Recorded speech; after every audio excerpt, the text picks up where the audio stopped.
So this is October 2021 variant 12 question number 3 and this is paper 1. Paper 1 में कितने questions होते हैं हमारे पास 4 and for each question ideally we should spend 20 minutes. Paper 1 में होंगे हमारे पास 4 questions और चारों questions के लिए ideally वैसे तो in total हमारे पास 90 minutes का टाइम होता है, लेकिन हम लोग जो राइटिंग प्रैक्टिस रखें या अपने घर पे प्रैक्टिस रखें तो वी शुड मेक श्योर कि हम एक क्वेश्चन को 20 मिनट्स के टाइमर के साथ प्रैक्टिस करें, ताकि 20 मिनट्स पर क्वेश्चन अगर लगाता हूं और 4 क्वेश्चंस होंगे पेपर 1 में, वी नो दिस नाउ। एक क्वेश्चन में कितने पार्ट्स होते हैं पेपर 1 के? एक क्वेश्चन में कितने पार्ट्स होंगे मेरे पास? 5 parts each, A B C D and E. सही है, यानी कि एक क्वेश्चन के अंदर 5 पार्ट्स होंगे and there will be 4 questions like this. So in total I have 4 questions and each question will be of 20 marks. And जो writing practice या मैक्सिमम जो हमारा टाइम हम प्रैक्टिस के वक्त अलाउ करें अपने आप को, वो 20 मिनट्स का करें। और घर पे अगर तुम लोग पास पेपर सॉल्व करते हो तो घर पे पास पेपर सॉल्व करते वक्त प्लीज टाइमर रखा करो अपने साथ। टाइमर फोन को सबसे पहले तो आप एयरप्लेन मोड पे लगाएं सबसे पहले एयरप्लेन मोड पे लगाओ और फिर टाइमर मोड पे लगाओ। और 20 मिनट्स पर क्वेश्चन, या अगर पूरा पास पेपर पूरा पेपर अगर एक साथ प्रैक्टिस करते हो तो keep a timer of 90 minutes in total, जैसे 1.5 घंटे का टाइम होता है। पूरा टाइमर के साथ अगर तुम लोग घर पे प्रैक्टिस कर सकते हो तो वो बेस्ट वे टू प्रिपेयर होता है for business O level exam. सही है। अच्छा, क्वेश्चन रीड कर रहा हूँ, क्वेश्चन नंबर 3 और ये है अक्टूबर 2021 वेरिएंट 12 और just going to read it. ठीक है, और ये रीड ऐसे करना होता है कि वैसे तो ये फिक्शन बेस्ड स्टोरी होती है, ये सिर्फ स्टोरी सुनाता है बिजनेस की किसी। जो भी स्टोरी वो तुम्हें सुनाएगा वो तुम्हें बस ये सोच लेना है कि this is a real life scene. इसको इस एंगल से देखा करो कि ये जो क्वेश्चन तुम लोग पढ़ रहे हो, this is a real life scene और जिस इंडस्ट्री का क्वेश्चन हो। अच्छा, क्या बिजनेस और इंडस्ट्री सेम होता है? I want your responses, tell me. क्या बिजनेस और इंडस्ट्री सेम चीज है? बिजनेस एंड इंडस्ट्री, बिजनेस और good, no not, it's not same. क्यों? क्यों सेम नहीं है? जैसे अगर मुझे बताओ, थोड़ा सा पार्टिसिपेट करोगे तो मुझे समझ आएगा कि तुम लोगों को समझ आ भी रहा है। गलत से मसला नहीं है, गलत बोल दिया करो बट एटलीस्ट कुछ कहा करो ताकि तुम पता तो चले क्या सीन है। मुझे बताओ, जैसे होंडा इज अ बिजनेस और इंडस्ट्री, मैंने पहले भी एग्जांपल दी है ये वाली। Honda is a Honda is a business और industry? Honda Honda is a business, it's not industry. Toyota is another business, Kia Motors is another business, Suzuki is another business। लेकिन अगर मैं कह दूं ऑटोमोबाइल सेक्टर या automobiles या cars, that's industry. Industry is basically the group of businesses who deal in similar type of product and they try to target similar type of customers। ये वो सारे लोग होते हैं। क्या? हाँ, इंडस्ट्री और फैक्ट्री सेम नहीं होता है। हम जनरली इंडस्ट्री और फैक्ट्री को सेम समझते हैं। इंडस्ट्री को समझते हैं कि वो जगह जहाँ पे मैन्युफैक्चरिंग होती है, नहीं उसको फैक्ट्री कहते हैं। अब जैसे for example Aga Khan hospital, Aga Khan hospital is a business और industry? Aga Khan Hospital is a business or industry? It's a business. South City is another business. Then OMI Hospital is another business. Then सारे जो hospitals हैं वो अलग अलग अगर कर दूं तो दैट्स द बिजनेस। बट अगर मैं कह दूं हेल्थ, तो health is the industry that they operate in. समझ आ गया मेरे ख्याल से डिफरेंस? तो बेसिकली मेरा पॉइंट ये समझाने का ये है कि जो भी बिजनेस होगा, जो भी बिजनेस हमें एग्जाम में या सामने पेपर में दिया हुआ होगा, जिसकी स्टोरी हमें एग्जामिनर सुनाएगा, उस इंडस्ट्री में कोई ना कोई इंडस्ट्री चल रही होगी। उस स्टोरी के अंदर कोई ना कोई डेफिनेटली कोई जो भी बिजनेस होगा किसी ना किसी इंडस्ट्री में। जैसे मैं एजुकेशन इंडस्ट्री में काम करता हूँ, नहीं मैं एजुकेशन इंडस्ट्री में काम कर रहा हूँ, इस तरह कोई भी जो भी बिजनेस होगा वो बिजनेस कोई ना कोई इंडस्ट्री में काम कर रहा होगा। We need to see what industry. क्या ये होटलिंग इंडस्ट्री का सवाल है? क्या वो स्कूल चला रहे हैं, बिजनेस बैंक चला रहे हैं, छोटी दुकान चला रहे हैं, बड़ा लार्ज स्केल रेस्टोरेंट चला रहे हैं? What they are actually operating with, ये हमें देख। अब जैसे मैं समझाऊंगा, रीड करते करते सोचना है। सही है, सोचना सिखा रहा हूँ बस। Aurelie is a sole trader. Sole trader का मतलब पता है? What do we mean by sole trader? Tell me.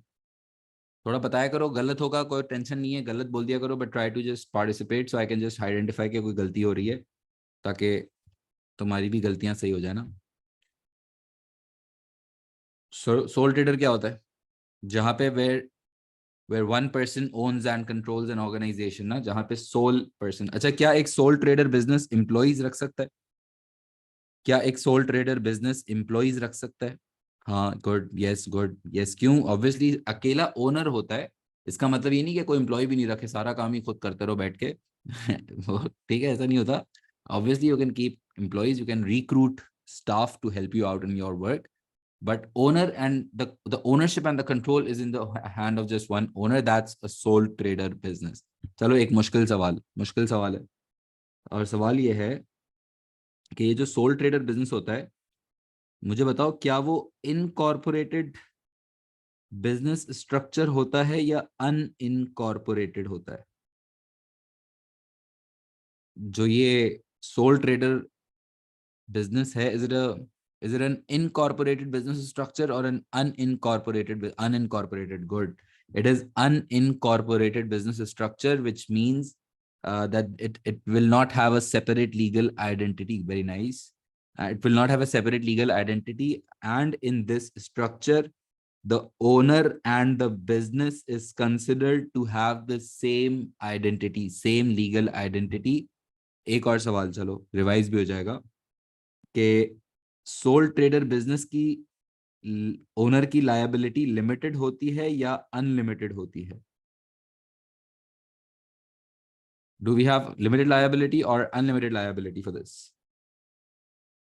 It is unlimited liability है. इन केस अगर business faces a loss, in case अगर बिजनेस को बड़ा नुकसान होता है, तो फिर ओनर के भी personal assets will be at risk to cover up for that loss in this sole trader business.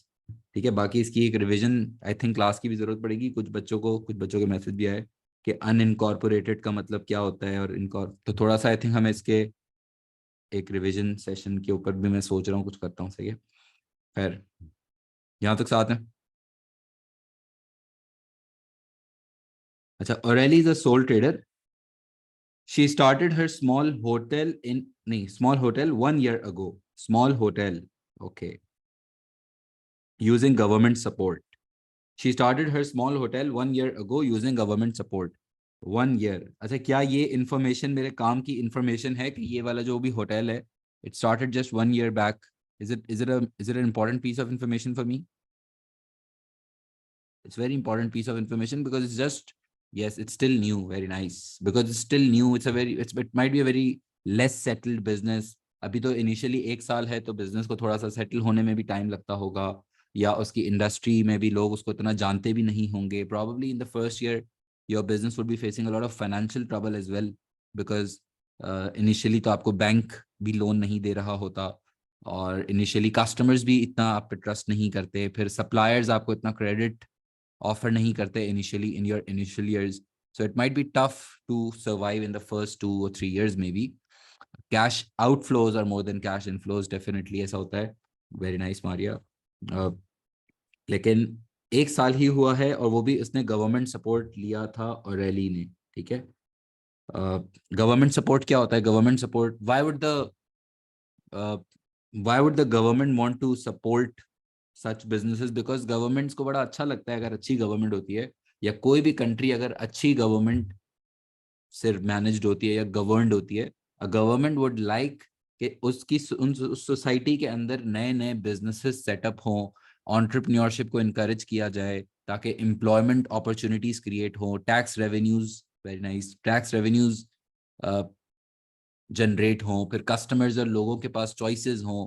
That's why the government will want to encourage businesses to set up in their economy, and that's why governments are very concerned कि अच्छे अच्छे businesses, जैसे जो भी country develop होता है, अभी जैसे इंडिया, बांग्लादेश, ये बड़े अच्छे ग्रो कर रहे हैं, सऊदीया, तो अब ये वाले जो कंट्रीज हैं वो इंटरनेशनल बिजनेसेस को बहुत अट्रैक्ट करते हैं कि आप आके हमारे बिजनेसेस में, हमारी कंट्रीज में अपने बिजनेसेस चलाओ. और उसके लिए फिर गवर्नमेंट जो है वो अक्सर सपोर्ट करती है. चाइना की गवर्नमेंट बहुत सपोर्ट ऑफर कर रही होती है, सब्सिडीज, एग्जैक्टली, जिसमें ग्रांट्स होते हैं, सब्सिडीज होती हैं, लोकेशन का सपोर्ट दिया जाता है कि आप आके इस लोकेशन पे अपना बिजनेस चला लें तो आपको हम टैक्स माफ कर देंगे. इस तरह की बहुत सारी चीजें आप ऑफर कर सकते हो as a government to encourage more businesses to set up, and that's why O'Reilly also took the benefit of this support. सही है. ऑरेली न्यू, देखो मैं कितना क्रिटिकली रीड कर रहा होता हूँ, तुम लोग ये भी ऑब्जर्व करो, सिर्फ सुना नहीं करो, छोटे बच्चे नहीं हो अभी, बड़े यूं भी सोचा करो कि कितना क्रिटिकली मैं देख रहा हूँ कि यार एक एक इतना ज्यादा, ज़ाहिर है एग्जाम में स्लो रीड नहीं करेंगे, वो तो आपकी फोकस्ड रीडिंग होगी। मैं तुम लोगों को सिर्फ रीड करते हुए रीड करना सिखा रहा हूँ कि when you read so you actually think about the context, because when you think about the context you will be better able to answer. समझे, जितना हमारा केस बेस्ड रेलिवेंट आंसर होगा उतना अच्छा होता है। O'Reilly is a sole trader. She started her small hotel 1 year ago using government support. O'Reilly knew it would be important to build good customer relationships. Is it important to establish good customer relationships? It's very important कि आपके existing customers जो है वो आपसे satisfied भी हों, उनके अगर कोई प्रॉब्लम्स हों, उनके अगर कोई कंसर्न्स हों, उनके अगर कोई क्वेश्चंस हों, क्वेरीज हों, या कोई सपोर्ट चाहिए हो, जैसे मेरी सिचुएशन में भी आप ये एग्जांपल देख सकते हो, या किसी भी प्रैक्टिकल सैमसंग से अगर मैंने जाके कोई एलईडी खरीदी है, तो इफ उस एलईडी में प्रॉब्लम आता है और मैं उसको वापस रिपोर्ट करता हूँ, वारंटी क्लेम्स करता हूँ, तो then the company should be having a system in place to deal with those concerns and the queries, ताकि फिर हमारा जो एग्जिस्टिंग कस्टमर है उनके साथ अच्छा रिलेशनशिप मेंटेन्ड रहे एंड वो लॉयल रहना चाहें। गुड, सही है। और ये खुद नहीं होता, रिलेशनशिप, कस्टमर रिलेशनशिप चलाने के लिए क्या कुछ एफर्ट करना पड़ता है? रिलेशनशिप रिलेशनशिप चलाने में मेहनत लगती है, बताओ। कस्टमर रिलेशनशिप की बात कर रहा हूँ, रिलेशनशिप चलाने में मेहनत लगती है, और उसमें जो है वो आपको एफर्ट करना पड़ता है, उसमें आपके हेल्प सेंटर्स होने चाहिए, कॉल्स शायद आएंगी तो आपको कॉल रिसीव करने के लिए स्टाफ रखना पड़ता है, मैसेजेस अक्सर आपने देखा होगा, तुम लोग को भी शायद कम आते होंगे, स्कूल स्कूल के आते होंगे, इधर उधर से आते होंगे, मैसेजेस कर रहे होते हैं अपने एग्जिस्टिंग कस्टमर्स को, लॉयल्टी कार्ड्स ऑफर कर रहे होते हैं, वेरी नाइस, सही है, good. O'Reilly knew it would be important to build good customer relationships. O'Reilly wants to analyze her financial statement using ratio analysis. ठीक है, she wants to analyze her accounts. Definitely कोई भी business होगा, अब जैसे ये होटल है तो इसके कुछ ना कुछ financials होंगे, जैसे अगर मैं भी ये पढ़ाता हूँ तो एक तो ये मेरा जो ये मैं पढ़ा रहा हूँ उसको हम प्रोडक्ट कह सकते हैं मार्केटिंग के अंदर, जैसे मार्केटिंग मिक्स होता है ना प्रोडक्ट, तो this is what the thing that you are enjoying right now is the product, but इसकी कोई फाइनेंशियल साइड भी होगी, कुछ मेरी सैलरीज का कुछ हिसाब होता होगा, मेरे खर्चों का, तो जो भी बिजनेस की फाइनेंशियल साइड होती है उसको जो रिकॉर्ड किया जाता है, जैसे अगर मैं भी चाहूँ तो मैं अपने पर्सनल फाइनेंशियल स्टेटमेंट्स भी बना सकता हूँ। इस तरह कोई भी बिजनेस, छोटा सा होटल हो या कोई बहुत बड़ी मल्टीनेशनल हो, they must have a certain financial record, जिसमें हम फिर वो उनका प्रॉफिट लॉस रिकॉर्ड करते हैं थ्रू इनकम स्टेटमेंट, फिर हम इसके एसेट्स और लायबिलिटीज रिकॉर्ड करते हैं in the form of statement of financial position. I am sure कि you are understanding what I am saying.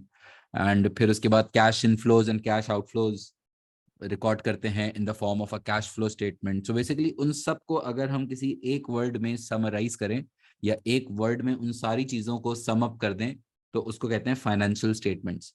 अच्छा, टेल मी वन थिंग, कि बहुत मुश्किल सवाल है वैसे, क्या एक सोल ट्रेडर बिजनेस के लिए फाइनेंशियल स्टेटमेंट्स बनाना लीगल रिक्वायरमेंट है? Is it the requirement of a government और the law to prepare the financial statements for a sole trader business? Good, no it's not, no it's not a legal requirement, it's your own choice, very nice यार। और अच्छा है, participate करते हो, कोई गलत भी आ रहा हो बोल दिया करो, good.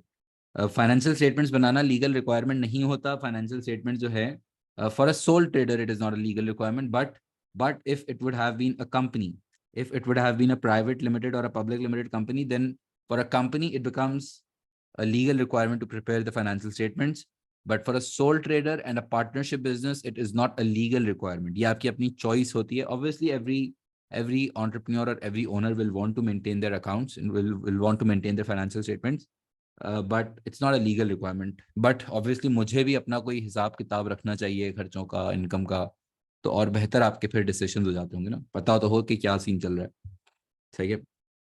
So basically what O'Reilly wants to analyze her financial statements using the ratio analysis.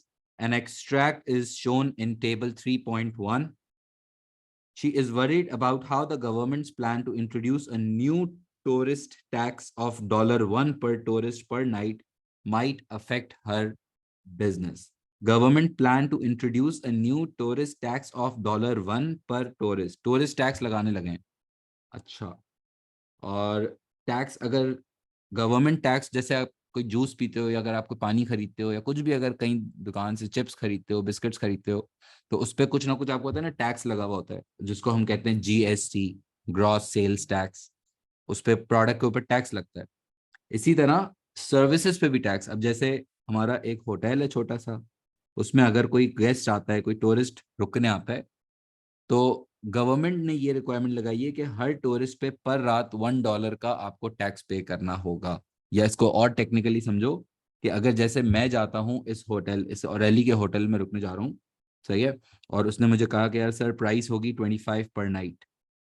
सो इसका क्या तरीकेकार होगा, मैं $25 पे करूंगा, मुझे वो रूम की चाबी वगैरह दे देंगे, मैं चेक इन कर लूंगा, और वो $25 की मैंने प्राइस पे की है फॉर स्टेइंग द नाइट और for staying the day, entire 24 hours. सही है, वो $25 की मुझे रात। लेकिन अगर गवर्नमेंट ने लगा दिया एक टैक्स, गवर्नमेंट ने जो है वो समझो $1 का टैक्स लगा दिया पर टूरिस्ट पर नाइट। इसका मतलब क्या होगा, इसका मतलब ये होगा कि जो आप प्राइस कस्टमर से चार्ज कर रहे हो, उस प्राइस में से अब $1 आपको गवर्नमेंट को भी पे करना होगा, या तो फिर आप अपनी रूम प्राइस पर नाइट जो भी आप चार्ज करते हो, उसको फिर आप $1 से बढ़ा दो। समझ आ रहा है? और अब ये एक सीन है कि क्या हम इसको कंट्रोल कर सकते हैं? मतलब can we convince the government कि यार आप प्लीज टैक्स ना लगाओ यार? नहीं, ऐसा ऐसा कर सकते हैं? ऐसा कर सकते हैं, रोना शुरू कर दें अचानक से हैं? कर सकते हैं हम गवर्नमेंट को बोलें कि यार टैक्स नहीं कंट्रोल कर सकते हैं? बताओ, यस और नो।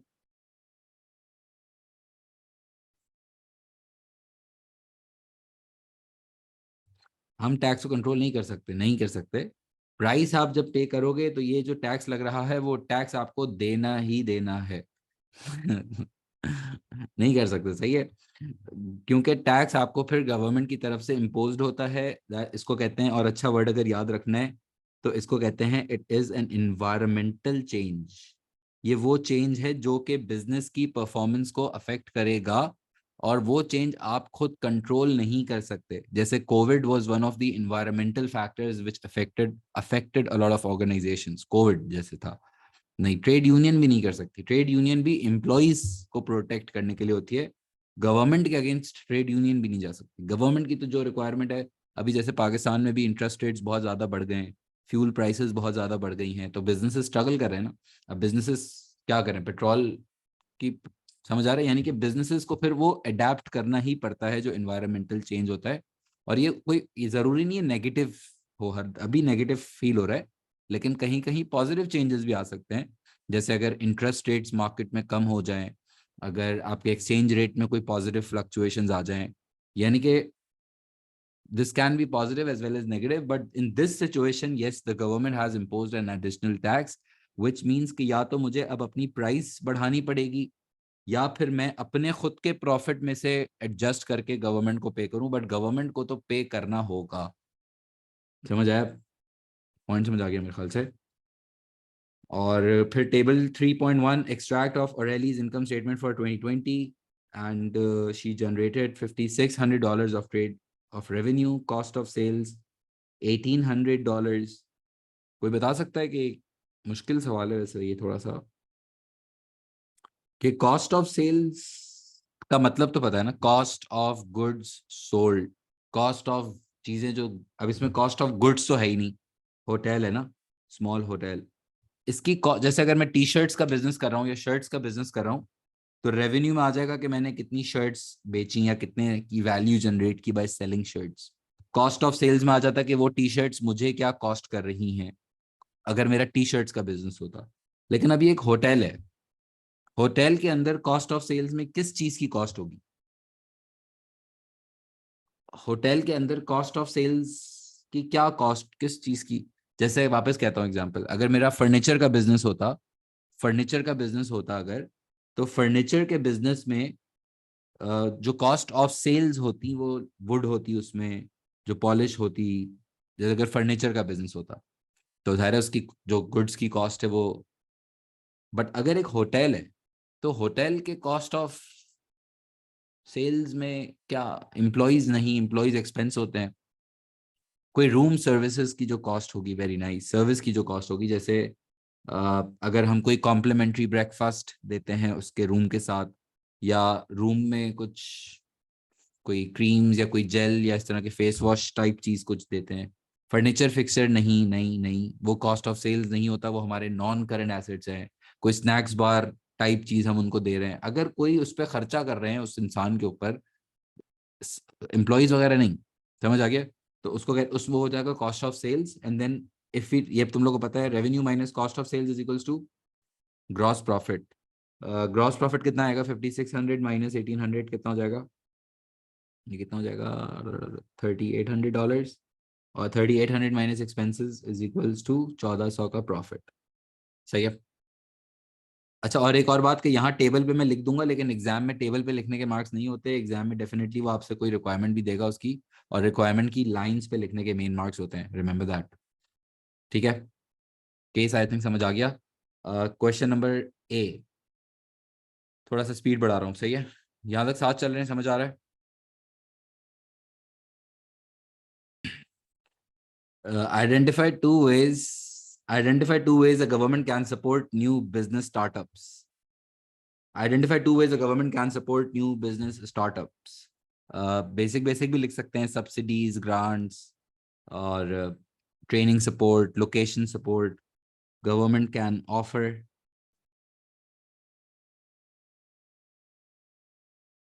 देखो अच्छे तरीके से लिखना सिखाता हूँ।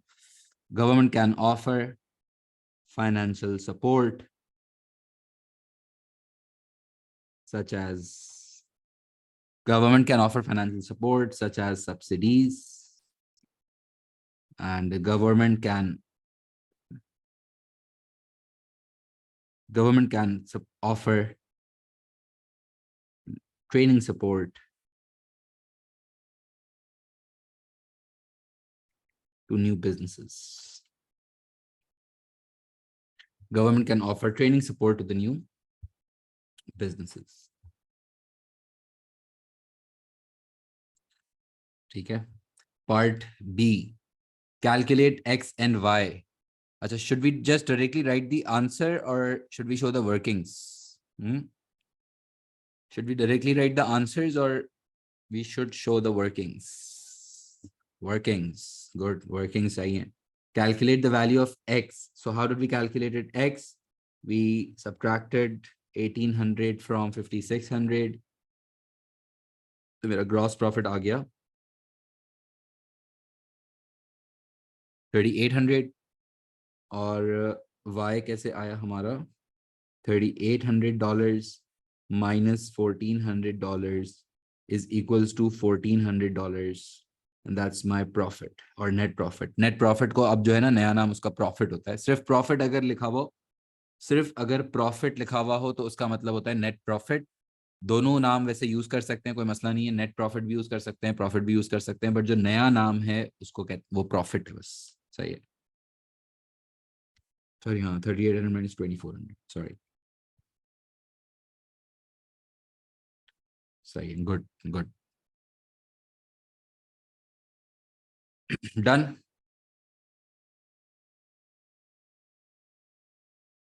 Part C, state 4 financial ratios a business can use. State 4 financial ratios, ये तो बता दो तुम लोग यार, ये तो बहुत आसान है।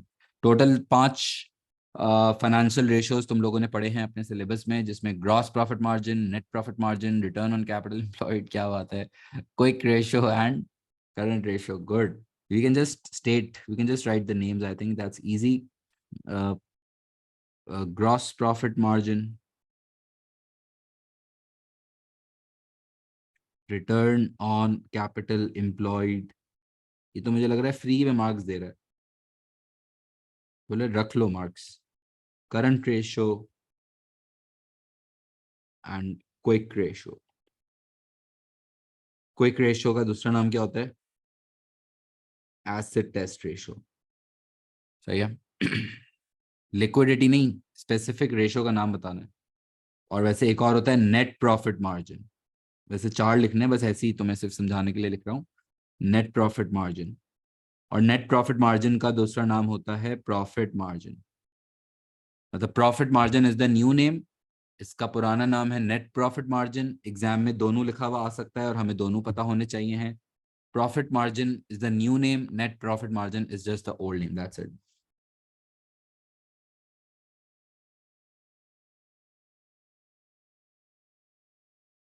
As a part D, explain 2 ways that the introduction of a new tourist tax might affect O'Reilly's business. Explain 2 ways that the introduction of a new tourist tax might affect O'Reilly's business. ठीक है, this is for 6 marks. And do we need to application करना होगा? क्या हमें case से link back करना होगा इसको आंसर को, या जनरल लिख दें बस?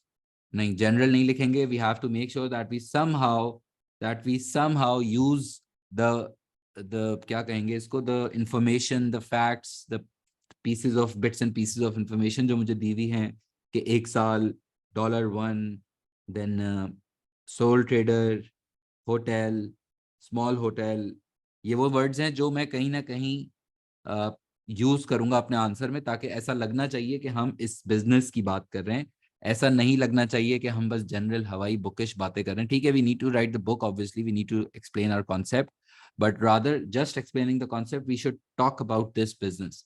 जितना हम बिजनेस की बात करेंगे, जितना हम इसकी सिचुएशन में रह के बात करेंगे, समझ समझ के बात करेंगे, rather than just trying to write रट्टा, तो उसके मार्क्स नहीं मिल सकते. मिल जाएंगे फिर वो ज़ाहिर है A-B ग्रेड नहीं होते, वो C ग्रेड मार्क्स होते हैं फिर. सही है. और बाकी एक और बात, लास्ट एक और बात बताओ, ये जो नंबर्स हैं, क्या अगर मैं ये नंबर्स भी यूज करता हूँ, कोई भी रेवेन्यू का नंबर, कॉस्ट ऑफ सेल्स का नंबर, ग्रॉस प्रॉफिट का नंबर, अगर मैं ये नंबर्स भी अपने आंसर में यूज करता हूँ, तो क्या मुझे एप्लीकेशन मार्क मिल जाएगा? क्या ये नंबर्स लिखने से भी एप्लीकेशन मार्क्स मिलते हैं? हाँ बिल्कुल मिलते हैं. गुड, बिकॉज ऑब्वियसली अभी पता चला ना, घर से तो नहीं पढ़ के गए थे. जो चीज आपको वहां से पता चल रही है ना, जो चीज वहीं एग्जाम में बैठ के पता चल रही है, उन चीजों पे लिखने को कहते हैं एप्लीकेशन. सही है, यस, मिल जाएगा. Part D, explain 2 ways that the introduction of a new tourist tax might affect O'Reilly's business. Tell me, क्या अफेक्ट पड़ेगा? एक तो ये कि डिमांड के ऊपर नेगेटिव इम्पैक्ट आ सकता है आपके, क्योंकि शायद उससे प्राइस आपकी बढ़ जाएगी. प्राइस बढ़ जाएगी तो अल्टीमेटली कस्टमर्स प्रॉब्लम में आ सकते हैं. और क्या लिखा है? या तो फिर प्रॉफिट्स पे हिट आ सकता है, शायद आपको प्राइसेस कम करनी पड़े to just maintain that demand. That's also a very nice point. सही है. और एक और अच्छा पॉइंट बताऊं, बहुत मुश्किल पॉइंट है लेकिन नया पॉइंट होगा तुम लोगों के लिए, लेकिन समझ आएगा. अनएम्प्लॉयमेंट. अच्छा, क्या अनएम्प्लॉयमेंट प्रॉब्लम होगा टैक्स लगने से? People would get unemployed. Is it a problem? No no, that's not a problem. कुछ सोचो, सोच के बोलो मेरे लिए. सोच, थोड़ा मुझे जज नहीं करें, लेकिन दैट्स नॉट माय प्रॉब्लम. मैं नहीं कह रहा, बट बिजनेस ठीक है, एथिकली हम सोचेंगे किसी के साथ गलत ना हो, लेकिन अगर हमारे ऊपर कुछ ज्यादा बर्डन आता है, नहीं, बट इवन अगर ठीक है, चलो टैक्स लग गया, हमारी डिमांड कम हो गई, अनएम्प्लॉयमेंट हो भी गई, but still I can not write unemployment वाला disadvantage into my answer, because we are writing for the business, we are not writing economics, we are not writing for the country. वो मुल्क के लिए नुकसान होगा, बिजनेस का नुकसान नहीं है अनएम्प्लॉयमेंट, अगर हो भी रही है तो. इसलिए फिर भी नहीं लिख सकते, because unemployment is not the problem for a business, it's a problem for a country. And अगर किसी को फेयर निकालते हैं, आप बताओ मुझे, जैसे ड्यूरिंग कोविड बहुत सारे लोगों को फेयरली निकालना पड़ा था. ARY ने, जियो ने, कितने सारे लोगों ने, उनको पता नहीं कितनी कितनी, करीम ने, मैसिव रिडंडेंसीज थी. तो क्या करीम ने जैसे अपने राइडर्स को फारिग कर दिया इतने सारे, तो क्या वो अनएम्प्लॉयमेंट उससे बढ़ी? हाँ, अनएम्प्लॉयमेंट उससे बढ़ी, बट क्या वो मेरा प्रॉब्लम है? नहीं. क्या अच्छा ट्रेड यूनियन फिर करीम के अगेंस्ट स्टैंड ले सकता है? मुझे बताओ. चलो, क्या जो करीम में भी ट्रेड यूनियंस होंगे जो भी, तो क्या वो ट्रेड यूनियन करीम के अगेंस्ट स्टैंड लिया होगा उन्होंने? अगर लिया भी होगा तो definitely Karim was on the right thing, because it's, yes, good, because it's not unethical, it's not something that they are doing intentionally, they had to do it, हालात ऐसे थे. समझ आए? तो और वैसे भी होता भी ना अगर अनएम्प्लॉयमेंट, तो हम एग्जाम में इकोनॉमिक्स के पॉइंट ऑफ व्यू से नहीं, हम हमेशा बिजनेस के पॉइंट ऑफ व्यू से लिख रहे होंगे. ठीक है. तो और एक और जो बड़ा प्रॉब्लम पॉइंट बता रहा था, वो ये कि इस तरह के जब टैक्सेस लग जाते हैं, या जो कोई कानून, ये तो कानून नहीं है, ये तो खैर इकोनॉमिक चेंज है, ये तो इकोनॉमिक पॉलिसी का चेंज है। टैक्सेस आपने पढ़ा है बिजनेस उसमें, कौन सी पॉलिसी है ये, फिस्कल पॉलिसी ना। तो अगर इस तरह की जो इकोनॉमिक पॉलिसीज में चेंज आते हैं या अगर कोई कानून वगैरह में चेंज आते हैं तो उससे आपकी एडमिनिस्ट्रेटिव कॉस्ट्स बढ़ जाती हैं उससे, क्योंकि फिर टैक्स फॉलो करना पड़ेगा, टैक्स चार्ज होगा, फिर टैक्स की कुछ कैलकुलेशंस करनी पड़ेंगी कि कितने रूम्स बुक हुए, कितने टूरिस्ट आए थे, फिर फर्द कितना फला टैक्स बनता है जो अब गवर्नमेंट को पे करना है। फिर पेमेंट के लिए आपको चेक्स वगैरह के थ्रू पेमेंट करनी पड़ती है, पेमेंट प्रोसेस करनी पड़ती है, उसकी एंट्री बनती है टैक्स एक्सपेंस। सो जिस तरह जितने नए टैक्सेस या जितनी नई चेंजेस आती हैं मुल्क के अंदर, तो फिर बिजनेसेस को उसको फॉलो करने की भी एक तो वो इट सेल्फ कॉस्ट है, बट उसको फॉलो करने की, उसके प्रोसेस की, उसकी कैलकुलेशन, उसकी एडमिनिस्ट्रेटिव, वो वाली कॉस्ट भी बढ़ जाती है। समझ आ रहा है?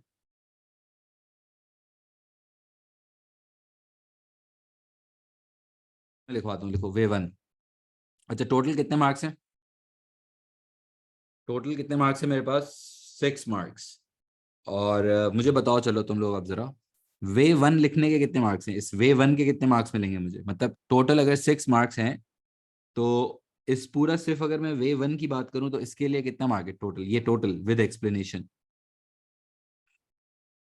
3 मार्क्स है मेरे पास in total for way one, in total. And in total way two और उसकी एक्सप्लेनेशन लिखने के 3 marks, that's how I will be given 6 marks.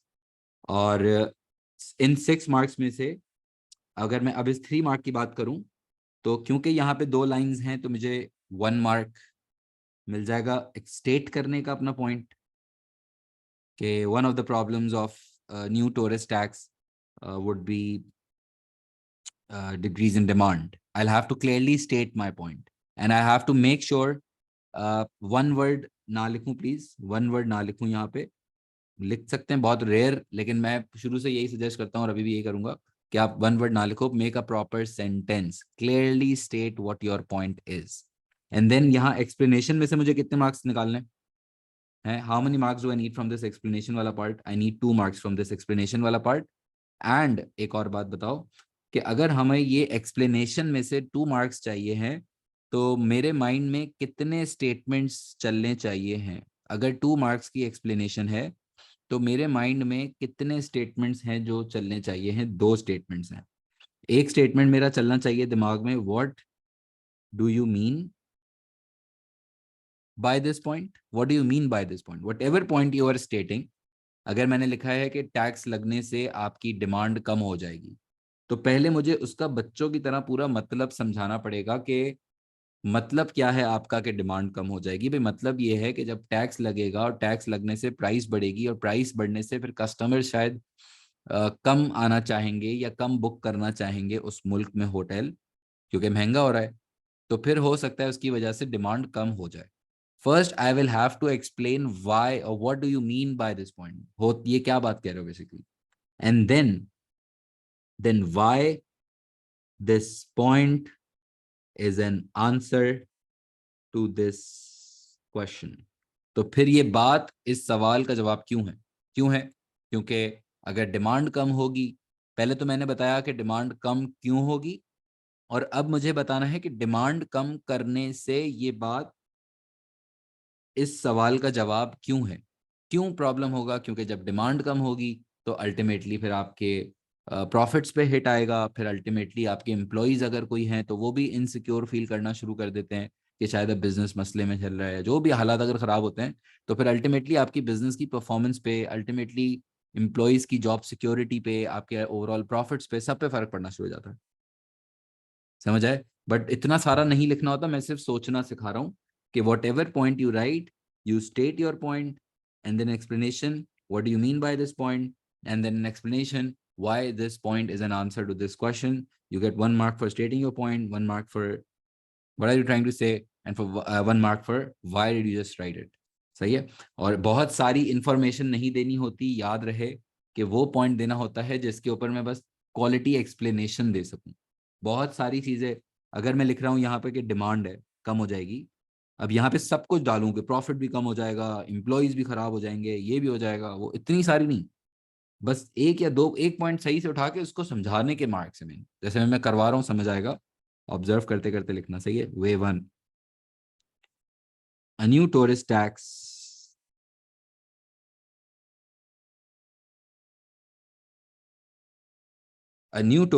of $1 per tourist per night. A new tourist tax of $1 per tourist per night will decrease the demand for O'Reilly, for this hotel.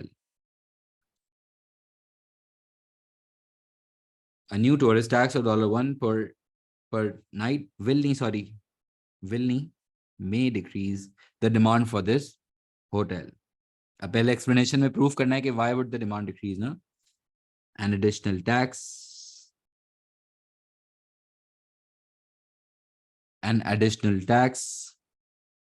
will increase the final room price, and this can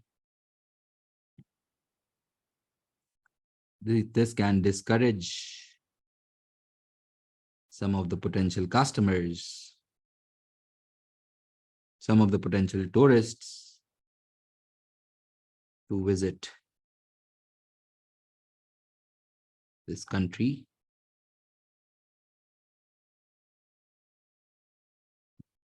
due to high prices. An additional tax may increase the final room price, and this can discourage some of the potential tourists to visit this country due to high prices. And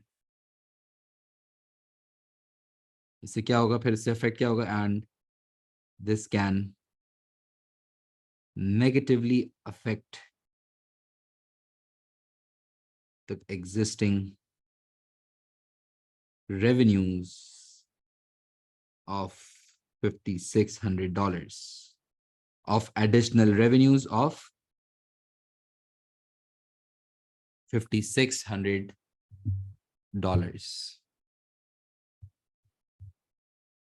देखो किस तरह से applications हो रही हैं. $1 hotel, $5,600. समझ आ गया ना? And way 2, the new tax can increase the admin cost for O'Reilly. The new tax can increase the admin cost for O'Reilly. She will have to ensure. क्यों admin cost बढ़ जाएगी? She will have to ensure that the tax is properly calculated,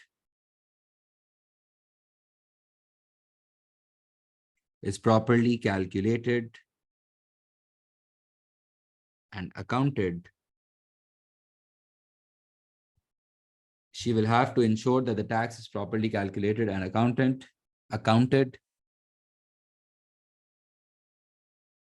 and this will increase the admin work and can therefore affect the existing expenses, of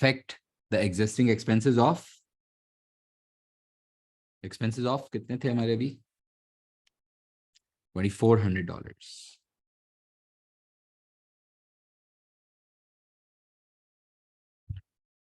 $2,400.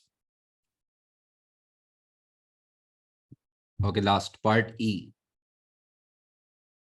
Do you think offering good customer service is the best way for a small business to build customer relationships? Justify your answer.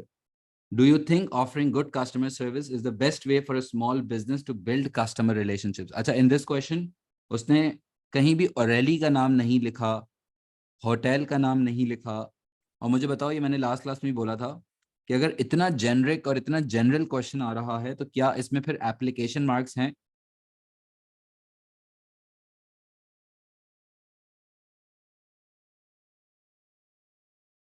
नहीं, application के marks नहीं है, good. लेकिन still अगर application के marks नहीं है तो क्या फिर भी हम किताबी जवाब देना होगा? हाँ, किताबी बुकिश कर सकते हैं, डेफिनेटली 100% बुकिश कर सकते हैं। लेकिन ideally it would be preferred कि फिर भी एक दो दफा कहीं आप होटल या कुछ एक दो दफा लिख दो, कोई मसले की बात नहीं है। यानी कि अगर उसको एप्लीकेशन रखना भी हुआ तो आप अपना सेफ प्ले प्रैक्टिस शुरू से कर सकते हो। लेकिन अगर ना मिल रहा हो एप्लीकेशन, ऐसी सिचुएशन में जहां पे रिक्वायरमेंट में ओरेली का या होटल का या नाम ही नहीं लिखा, क्योंकि अब इसने जनरल लिखा है फॉर अ स्मॉल बिजनेस, तो it can be for any small business. लेकिन अगर ऐसी सिचुएशन में आप एप्लीकेशन ना भी करो तो चल जाएगा। लेकिन हम फिर भी प्रैक्टिस रखेंगे कि यार हमने प्रैक्टिस हमेशा से यही की है कि कुछ ना कुछ एप्लीकेशंस लिख दें। तो that's how I would go. And this is a 6 mark question, 6 mark.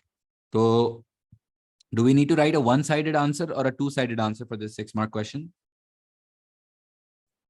Do you think offering a good customer service is the best way for a small business to build customer relationships? So we have to write in favor also, and we have to write against also.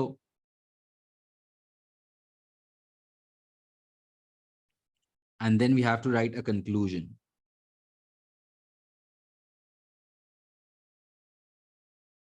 तो मतलब पहले मुझे बताना होगा कि यार हाँ, do you think offering good customer service is the best way for a small business to build customer relationships? So I'll talk about that. Yes, customer service से अच्छी सर्विस देने से डेफिनेटली स्मॉल बिजनेसेस को बड़ा फायदा होता है, क्योंकि आप जब अच्छी सर्विसेज देते हो तो अल्टीमेटली कस्टमर्स लॉयल रहना चाहते हैं, वो फिर कंटिन्यूसली या रेगुलरली आपके पास आना चाहेंगे। और जब वो आपके पास रेगुलरली आना चाहेंगे तो उससे आपकी रिपीटेड सेल्स बढ़ती हैं और फिर रेवेन्यू का नंबर भी हम बीच में डाल सकते हैं। लेकिन हाउ एवर सिर्फ मतलब अगेंस्ट का मतलब ये नहीं कि हम कस्टमर सर्विस के अगेंस्ट बात करें।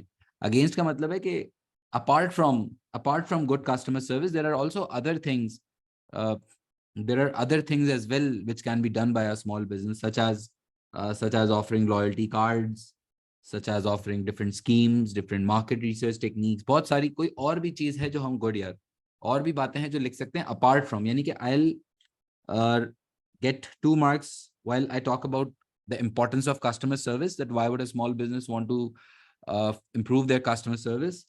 And then we will have 2 marks for against that. Apart from a good customer service, there are other things as well that a small business should do if they want to be if they want to build customer relationships. And then I'll have to write a conclusion that do you think the customer service is the best way for a small business? और फिर हम अपना opinion देंगे कि आपके हिसाब से क्या कस्टमर सर्विस पे फोकस रहना बहुत अच्छा तरीका है या नहीं है। You can agree as well as disagree, whatever your opinion is, you will have to justify that opinion, और I take 2 marks from conclusion. सही है, मैं लिखवा रहा हूँ, तरीका सीखना। 6 marks हैं। How many lines I would be given इस 6 मार्क के क्वेश्चन में? How many lines I would have?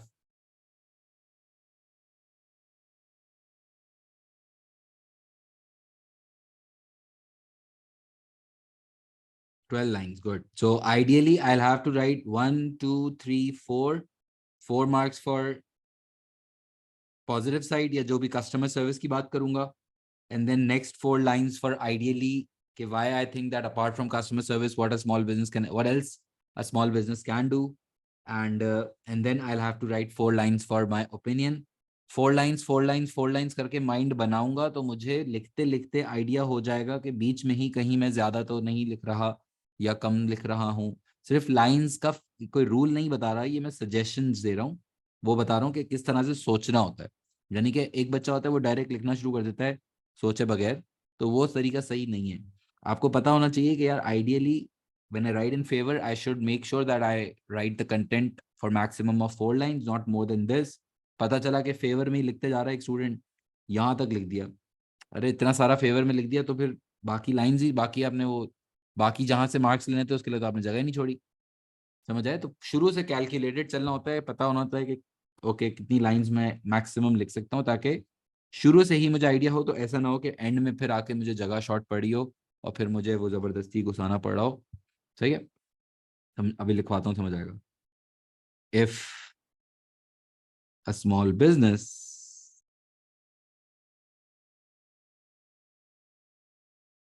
offers high quality customer service.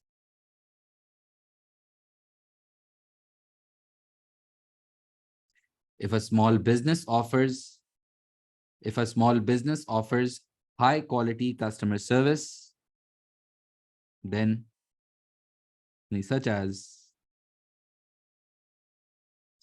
through personalized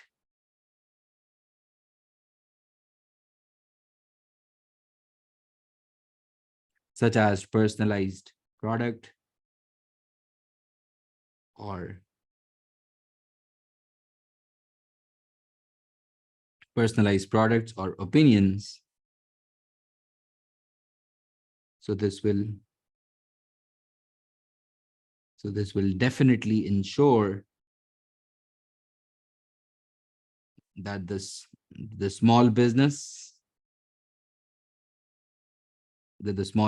is able to establish their brand name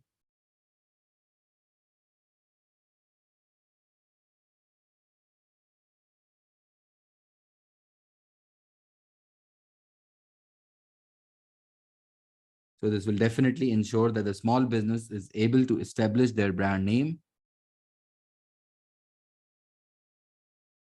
and attract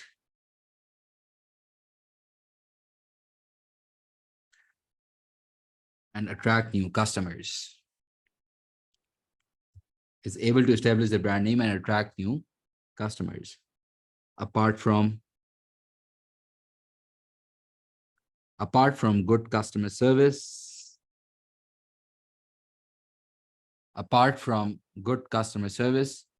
I'm not writing about loyalty here because मुझे पता है कि next point मैं loyalty cards पे लिखूंगा ना. जब मैं लॉयल्टी कार्ड्स पे ही लिखूंगा तो कस्टमर लॉयल्टी को मैं फिर बाद में ले आऊं. अगर मैं यहाँ भी कस्टमर लॉयल्टी को लेकर आ जाता, क्योंकि मेरे माइंड में चल रहा है कि मैं इधर लॉयल्टी कार्ड लिखूंगा, तो इसलिए मैंने यहाँ पे कहीं भी कस्टमर लॉयल्टी की बात नहीं की. सही है, क्योंकि नेक्स्ट पॉइंट में definitely I should write about loyalty if I am writing about the loyalty cards system.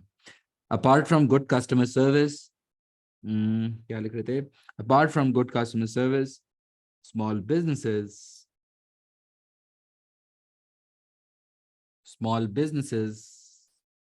can also offer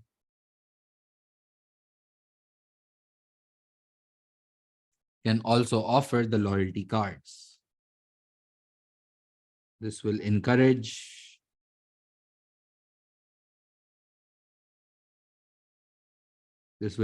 the customers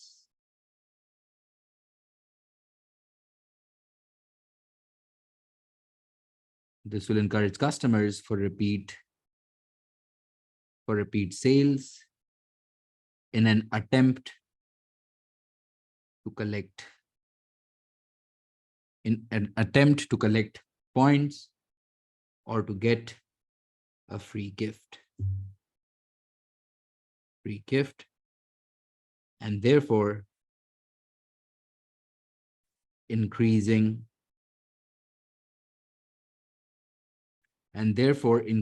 customer loyalty.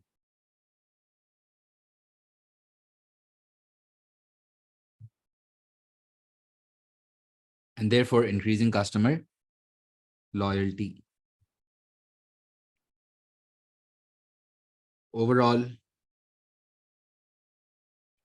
क्या कहते हो? एक स्मॉल बिजनेस के लिए कस्टमर सर्विस रखना सबसे ज्यादा अच्छा सबसे इंपॉर्टेंट काम होगा? Do you think so? What do you think? Customer service I think सबसे स्मॉल बिजनेस के लिए आई थिंक इट्स सही है यार. वैसे जरूरी होता है क्योंकि जब आप बहुत स्मॉल स्केल पे होते हो तो फिर आप के पास वैसे ही लिमिटेड कस्टमर्स होते हैं, तो फिर आप उनके ऊपर कॉम्प्रोमाइज नहीं करते हो. याद रखना, मेजॉरिटी तुम लोग भी कल को अपना बिजनेस शुरू करो ना बढ़िया. वैसे जितने एग्जिस्टिंग स्मॉल लेवल पे बिजनेस में भले आपके पास 10 कस्टमर हो, बट वो आप 10 कस्टमर्स पे अपना मेन फोकस रखो. मेजॉरिटी बिजनेसेस होते हैं जो कस्टमर हर वक्त नया कस्टमर सोच रहे होते हैं, लेकिन मेजॉरिटी जो मोस्ट सक्सेसफुल बिजनेसेस होते हैं वो अपने एग्जिस्टिंग कस्टमर्स को ज्यादा फोकस पे रखते हैं और उनको कोई परेशानी नहीं होने देते. नया आता है आए इस माइंडसेट पे होते हैं मेजॉरिटी बड़े businesses. And that might be a slow growth process, but it's a very sustainable growth process, क्योंकि फिर उसमें आप ग्रो स्लो करते हो लेकिन आप वो बहुत, क्योंकि फिर word of mouth becomes your main strength overall. अच्छा क्या कह रहा था मैं?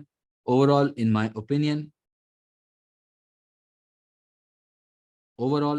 Opinion, good customer service is surely a very important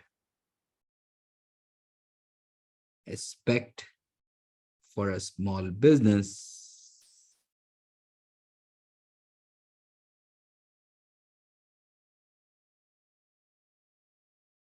It's a very important aspect for small business to maintain, to build customer relationships. This will not only help,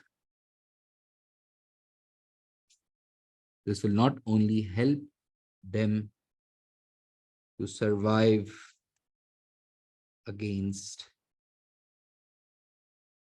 tough, yeah, to survive against large scale competitors.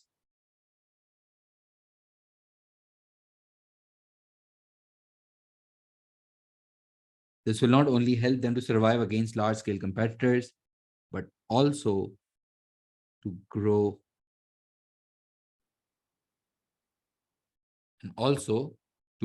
eventually.